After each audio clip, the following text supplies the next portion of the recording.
اور اس کے مد مقابل احادیث جو آپ کے سامنے پیش کی گئی تھی پچھلے پروگرام میں، صحیح بخاری کی حدیث اذا امن الامام فامنوا، کہ جب امام آمین کہے تو تم بھی آمین کہو۔ اگر یہاں پر اس کی صراحت نہیں ہے تو صحیح بخاری کی دوسری حدیث کے اندر اس کی صراحت موجود ہے کہ امام آمین کہے گا تو تم بھی آمین کہو۔ نبی علیہ الصلوۃ والسلام خود آمین کہتے تھے اور آپ تو امام ہی ہوتے تھے، تو اس کا مطلب یہ ہے کہ امام بھی آمین کہے گا اور مقتدی جو ہے وہ بھی آمین کہیں گے۔ یہاں پر صرف عدم ذکر ہے، اور عدم ذکر سے عدم ثبوت لازم نہیں ہوتا، اور اس کا ذکر جو ہے کہ امام بھی آمین کہے گا وہ دوسری حدیثوں کے اندر موجود ہے۔ تیسری دلیل ان احباب کی جانب سے سنن نبی داود اور دیگر حدیث کی کتابوں کی روایت پیش کی جاتی ہے کہ نبی علیہ الصلوۃ والسلام وَلَضَّالِّينَ کے بعد سکتہ فرمایا کرتے تھے، آپ خاموش رہتے تھے، لیکن یہ روایت ضعیف ہے کیونکہ اس کے اندر قتادہ کی تدلیس ہے۔ قتادہ مدلس راوی ہے اور انا سے بیان کر رہا ہے، اور یہ اصول سب کے ہاں متفقہ ہے، اہل حدیث حضرات کے ہاں بھی، اہل دیوبند کے ہاں بھی، اور بریلوی حضرات کے ہاں بھی، سب کے ہاں یہ متفقہ اصول ہے کہ مدلس راوی اگر ان کے ساتھ حدیث بیان کرے تو اس کی روایت ضعیف ہوتی ہے، ناقابل حجت ہوتی ہے۔ اور قتادہ جو ہے یہ مدلس ہے، اس کو سارے علماء، ہر مسلک کے علماء اس کو مدلس مانتے ہیں، اور یہ ان کے ساتھ حدیث بیان کر رہا ہے، اس لیے اصول کے مطابق یہ روایت ہی ضعیف ہے، نبی علیہ الصلوۃ والسلام سے ثابت ہی نہیں ہے۔ اور جو صحیح حدیثیں ہیں ان کے اندر یہ ہے کہ آپ وَلَضَّالِّينَ کے بعد آمین کہا کرتے تھے۔ چوتھی دلیل، یہ احباب مسند احمد، دارقطنی وغیرہ کی روایت پیش کرتے ہیں کہ حضرت وائل بن حجر رضی اللہ تعالیٰ عنہ فرماتے ہیں کہ نبی علیہ الصلوۃ والسلام نے غیر المغضوب علیہم وَلَضَّالِّينَ کہا، پھر اس کے بعد آمین کہا، وَخَفَضَ بِهَا صَوْتَهُ، اور آپ نے اپنی آواز کو پست رکھا۔ اور ایک روایت کے اندر ہے وَأَخْفَى بِهَا صَوْتَهُ، نبی علیہ الصلوۃ والسلام نے مخفی تو اپنی آواز کو مخفی رکھا۔ یہ روایت پیش کر کے کہتے ہیں دیکھیں جی آمین تو کہی تھی نبی علیہ السلام نے، لیکن آواز جو ہے آپ نے پست رکھی تھی۔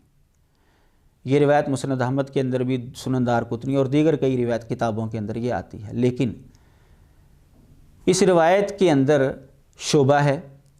شعبہ گو کہ ثقہ راوی ہے، لیکن اس کو غلطی لگی ہے یہاں پر خفض بہا صوتا و اخفا بہا صوتا کے لفظ نہیں ہیں، بلکہ مد بہا صوتا کے لفظ ہیں۔ اس کی تفصیل آپ کو سنن ترمذی کے اندر ملے گی۔ یہ میں نے اپنے سامنے سنن ترمذی جو ہے وہ کھول لی ہے، وہی حدیث جو پچھلے پروگرام میں بیان ہوئی 248 نمبر، اس کے تحت حضرت وائل بن حجر رضی اللہ تعالیٰ عنہ والی حدیث جو ہمارے احباب پیش کر رہے ہیں، جو صحیح روایت ہے اس کو بیان کیا کہ نبی علیہ السلام نے آمین کہا، ومد بہا صوتہ، اور آواز کو کھینچ کر آپ نے آمین کہا۔ اس کے اوپر تبصرہ کرتے ہوئے امام ترمذی رحمۃ اللہ علیہ فرماتے ہیں کہ آمین کہنا جو ہے نا، یہ کئی اہل علم سے ثابت ہے، نبی علیہ السلام کے صحابہ میں سے، تابعین میں سے، اور جو ان کے بعد ہیں، وہ سارے یہ سمجھتے تھے کہ اونچی آواز کے ساتھ آمین کہی جائے گی، مخفی آواز نہیں رکھیں گے۔ امام شافعی رحمۃ اللہ علیہ، امام احمد بن حنبل اور امام اسحاق، ان کا بھی یہی موقف ہے۔ فرماتے ہیں کہ شعبہ اس حدیث کو سلمہ بن کہیل سے بیان کرتے ہیں، ان حجر ابی الانبا سے، ان علقمہ ابن وائل عن ابیہ، یہ سند بیان کر کے وہی جو ہمارے دوست روایت پیش کر رہے ہیں وہ سند بیان کر کے کہتے ہیں کہ شعبہ جب اس روایت کو بیان کرتے ہیں تو اس کے آخر میں لفظ ہے وَخَفَضَ بِهَا صَوْتَهُ، کہ آواز کو پست رکھا۔ فرماتے ہیں میں نے امام محمد یعنی امام بخاری رحمۃ اللہ علیہ سے یہ سنا، فرماتے ہیں کہ سفیان کی حدیث شعبہ کے مقابلے میں زیادہ صحیح ہے۔ یہ جو آواز اونچی کے ساتھ آپ نے آمین کہی، یہ سفیان کی روایت ہے، اور آواز پست کی یہ جناب شعبہ کی روایت ہے، اور جناب شعبہ کے مقابلے میں جناب سفیان جو ہیں وہ زیادہ ثقہ ہیں، لہٰذا ان کی روایت قابل اعتبار ہے، قابل حجت ہے، اور اس کی تائید بھی دوسری حدیثیں کر رہی ہیں کہ نبی علیہ السلام اونچی آواز کے ساتھ آمین کہتے تھے۔ امام بخاری رحمۃ اللہ علیہ فرماتے ہیں کہ سفیان کی حدیث زیادہ صحیح ہے۔ امام شعبہ نے اس روایت کے اندر کئی جگہوں پر خطا کی ہے، غلطی کی ہے، اس میں سے ایک غلطی یہ ہے کہ انہوں نے خافض بہا صوتا کے الفاظ بیان کیے ہیں۔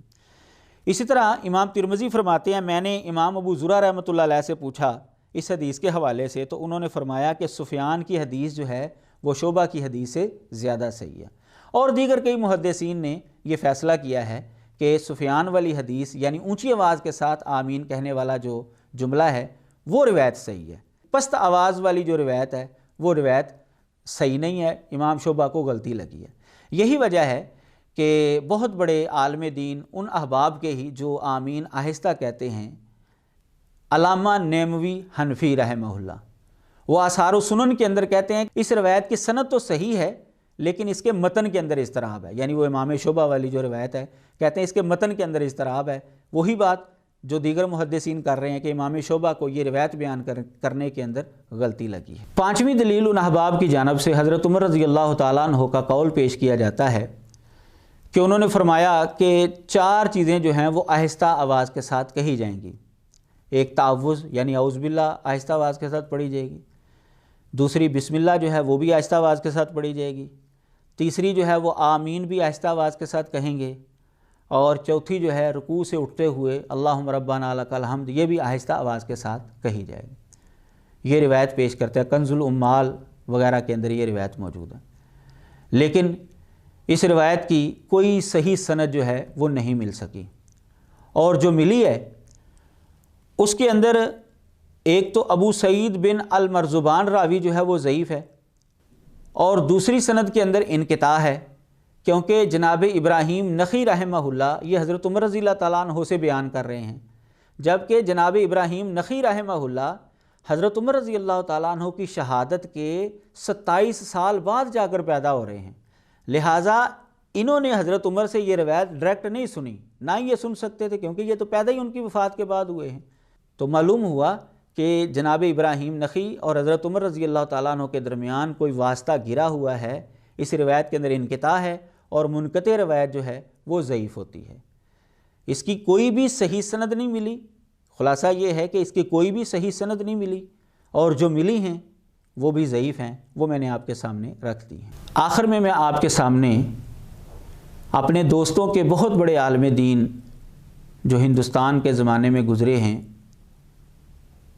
مولانا عبدالحی لکھنوی رحمہ اللہ، ان کا فیصلہ رکھتا ہوں تاکہ ناظرین علی وجہ البصیرت فیصلہ کر سکیں کہ کون سا عمل نبی علیہ الصلوۃ والسلام سے ثابت ہے اور کون سا عمل نبی علیہ الصلوۃ والسلام سے ثابت نہیں۔ میں آپ کے سامنے ان کا حاشیہ رکھتا ہوں جو موطا امام محمد کے اوپر انہوں نے لکھا۔ یہ موطا امام محمد ہے، میں نے یہ کھول لی ہے کتاب، اور اس کا حاشیہ صفحہ نمبر ہے 105۔ یہ موطا امام محمد جو ہے یہ قدیمی کتب خانہ آرام باغ کراچی والوں نے شائع کیا ہے، اس کا صفحہ نمبر جو 105 ہے، یہاں پر علامہ عبدالحی لکھنوی حنفی رحمہ اللہ یہ فرما رہے ہیں والانصاف ان الجہر قوی من حیث الدلیل، فرماتے ہیں کہ انصاف یہی ہے کہ دلیل کے اعتبار سے اونچی آواز کے ساتھ آمین کہنا یہ زیادہ قوی ہے۔ اب یہ فیصلہ آپ احباب کریں کہ اونچی آواز کے ساتھ آمین کہنا ہے یا آہستہ آواز کے ساتھ آمین کہنا ہے۔ دونوں طرفوں کے دلائل